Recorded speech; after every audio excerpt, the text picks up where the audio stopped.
bareng sobat-sobat Petpol, ketemu lagi di podcast kami Sabar, Santai Bersama Frater. obrolan santai nggak bikin baper. Asik. Setelah sekian lama akhirnya datang lagi ya. Why ini konten terwhy juga mungkin kenapa mungkin bisa akhirnya ada lagi. Tapi nggak apa-apa, kita akan menemani sobat-sobat Petpol dimanapun kalian berada dengan informasi-informasi dan mungkin katekese singkat ya yang dibalut sama obrolan-obrolan kayak gitu. Oke, masih sama, masih yang duduk di sini masih ada Frater Simpson Iya. dan saya sendiri Frater Mario.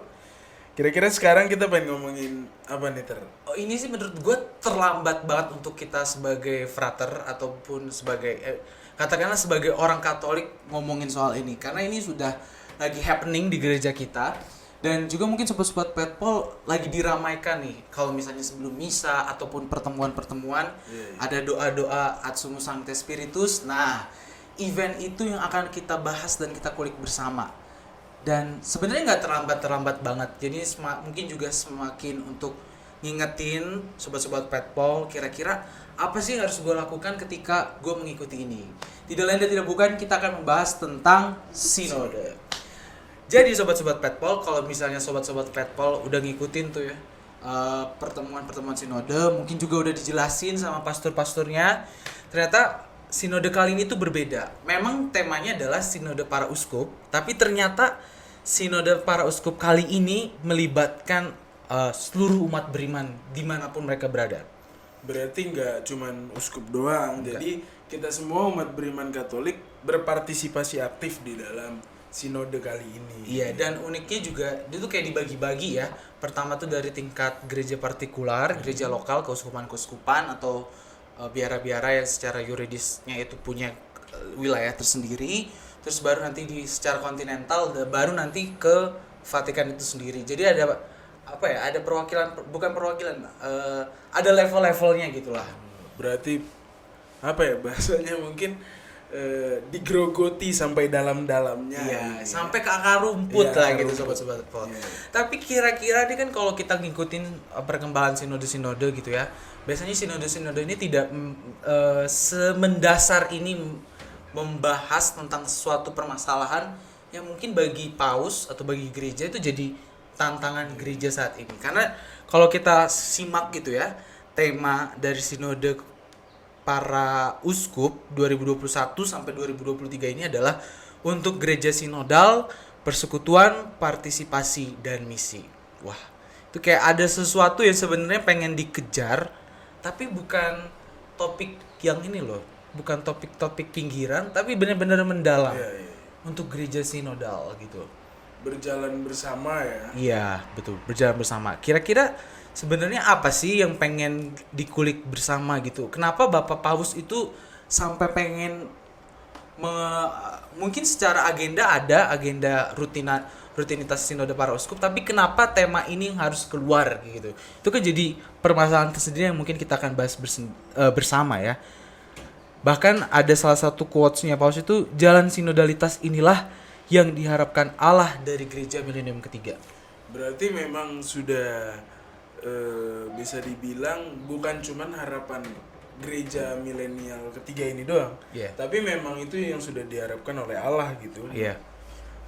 Jadi melalui sinodalitas ini maksudnya gereja diharapkan bertumbuh dan berkembang seturut dengan apa yang dikehendaki oleh Allah gitu ya. Iya betul. Dan sebenarnya permasalahannya itu mungkin ada dalam tubuh gereja itu sendiri ya. Iya, iya. Karena kalau kita kuliti untuk gereja yang sinodal, partisipasi, terus ada misi dan juga persekutuan, partisipasi dan misi, itu kayak ada semacam hal yang pengen diubah oleh gereja untuk gerejanya sendiri gitu. Persekutuan, emang sebenarnya apa sih yang kayak misalnya salah dengan persekutuan gereja saat ini? Hidup persekutuan bukan secara hierarkis gitu ya, tapi mungkin dalam praksis hidup sehari-hari antara imam dengan umatnya kayak gitu. Dalam ranah komunitas. Iya, dalam ranah komunitas kayak gitu sendiri. Nah, apalagi kalau kita tahu kan tadi lu sempat bilang jalan bersama-sama. Nah, ini tuh menarik sebenarnya. Jalan bersama-sama ini bukan cuma sekedar ada doang, tapi lu bener-bener ada di situ tuh, bener-bener hadir yang senyata-nyatanya gitu loh. Kan biasanya ini ada satu kritik yang menurut gue bagus banget, bahwa kalau kita bicara soal jalan bersama gitu dalam kehidupan gereja, itu bukan sekedar ada bersama-sama dalam perjalanan, tapi itu bisa lu dan gue tuh sehati, sejiwa, dan sefrekuensi lah ibaratnya dalam perjalanan iman, dalam perjalanan iman lu di dunia menuju tanah air surgawi. Jadi bukan cuma fisik, tapi spiritual lu tuh ada juga gitu.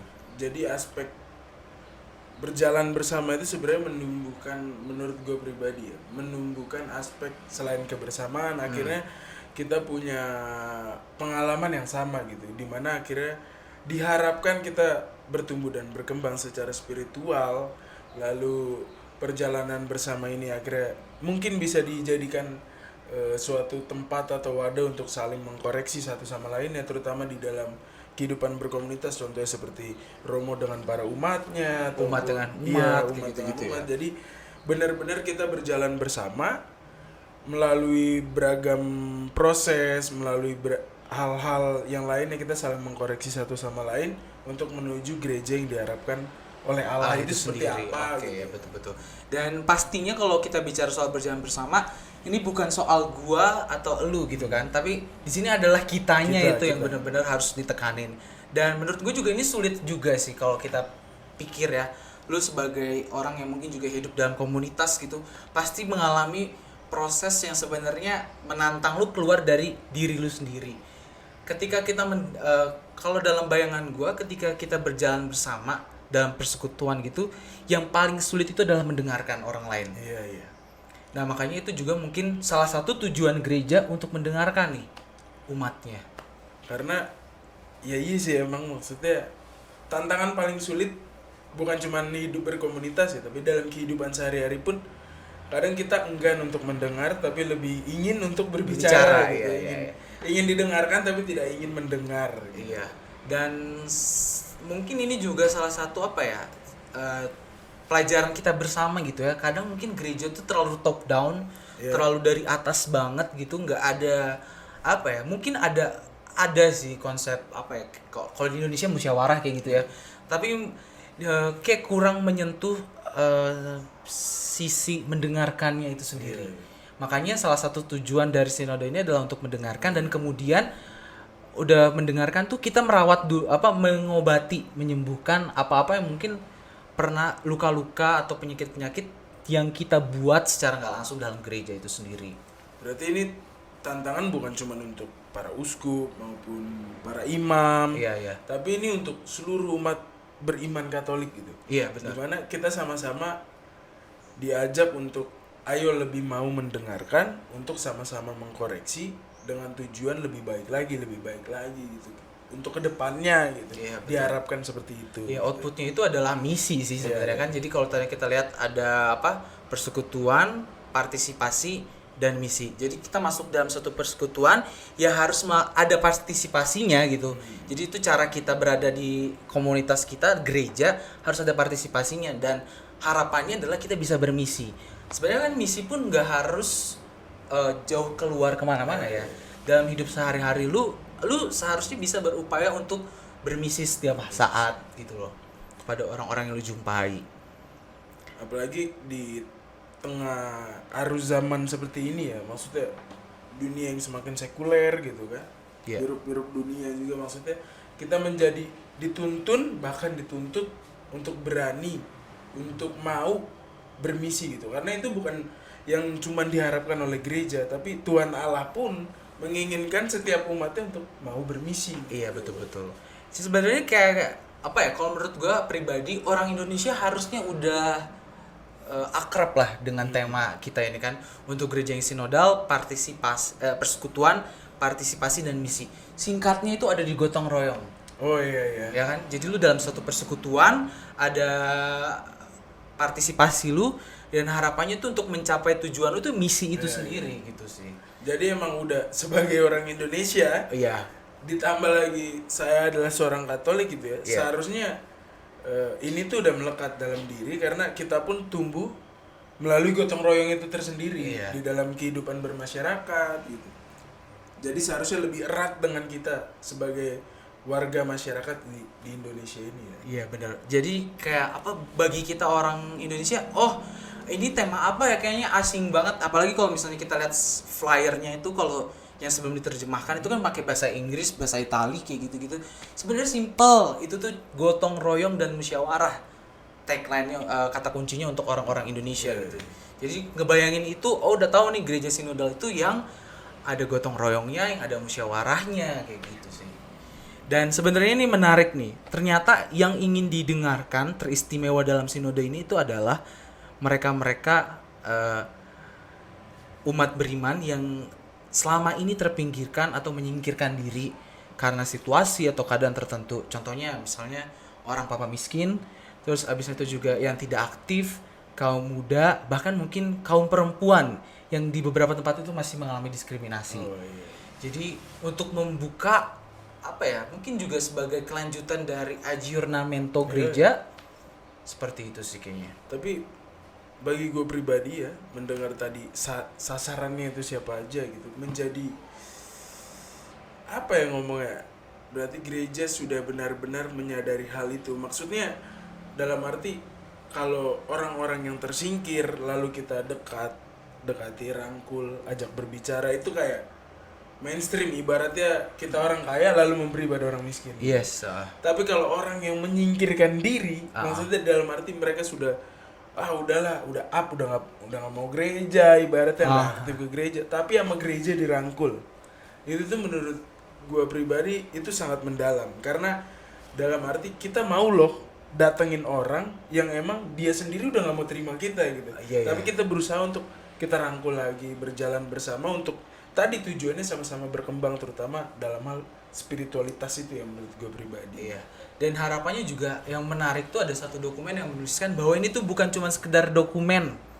Sinode ini tuh bukan cuma hasilnya, inputnya adalah dokumen, tapi perubahan mental. Nah, itu tuh yang penting tuh. Jadi gimana gereja, umatnya, anggotanya itu benar-benar sadar gitu. Oh, gue sebagai anggota gereja gue harus sinodal. Harus bisa berjalan bersama-sama. Gitu sih. Karena bakalan jadi useless juga kalau dokumennya banyak tapi masyarakat dan umat berimannya nggak menyadari bahwa itu tuh penting dan lo harus lakuin. Jadi tujuan sinode ini bukan cuma menghasilkan dokumen, tapi lebih kepada bagaimana kita semua dituntut untuk menghidupi, mengimplementasikan apa yang sudah tertulis, apa yang sudah kita jalani bersama-sama gitu. Menarik sih ya. Jadi kayak kalau misalnya orang-orang muda sekarang sering posting di TikTok healing. Nah, mungkin ini it's time healing for the church gitu. Iya. Jadi gereja tuh benar-benar mau apa ya yang pernah kita lakukan salah mungkin, atau apa yang kurang dalam gereja, ini waktunya gitu. Jadi bukan cuma sekedar struktur atau hierarki aja, tapi ternyata yuk dihidupi struktur hierarkinya tapi konsepnya gini loh kayak gitu. Jadi benar-benar gereja ibaratnya ingin merangsek atau apa ya, melihat secara keseluruhan apa yang selama ini kurang, apa yang harus dibenahi untuk sama-sama berkembang. Iya. Gitu. Jadi benar-benar berarti gereja telah menyadari apa yang seharusnya mereka lakukan. Jadi ini mungkin suatu tawaran dan panggilan yang sangat benar-benar baru mungkin bagi kita yang selama ini merasa gereja Katolik tuh kaku kayak gini. Nah, ini waktunya untuk coba kembali perlahan-lahan membuka pintu hati. Gereja udah mau berubah nih. Apakah kita juga mau berubah sebagai anggotanya? Dan harapannya sih ya itu ya sobat-sobat Petpol, bahwa kita benar-benar tadi yang lu bilang menghidupi, mengimplementasikan, dan gereja pun nggak mau ini cuma sekedar jadi dokumen, tapi benar-benar menjadi gaya hidup gereja. Menuju gereja baru yang dalam artian telah merubah dirinya secara menyeluruh, tapi bukan cuman beberapa kaum yang merubahnya, tapi kita semua sebagai umat beriman Katolik, mari bersama-sama, ini suatu ajakan, mari bersama-sama kita merubah gereja menuju suatu kebaruan. Yes, benar. Dan harapannya semoga benar-benar gereja tetap bertahan dalam gempuran zaman, terutama di milenium ketiga ini kan dahsyat banget ya perubahannya, apalagi pandemi Covid dan lain sebagainya.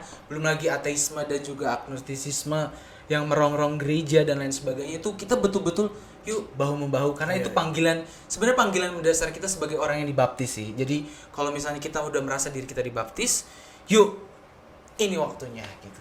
Jangan sampai kita mendapatkan dunia tapi ternyata kita binasa. Iya, sih gak boleh juga. Dan kita juga berdoa dan turut berduka cita untuk krisis yang terjadi di di Ukraina, dan semoga perang yang terjadi di antara kedua belah pihak atau pihak-pihak manapun segera dapat dipulihkan dan dunia tetap berjalan terus ke depan untuk membangun peradaban dunia yang lebih beradab gitu ya. Iya.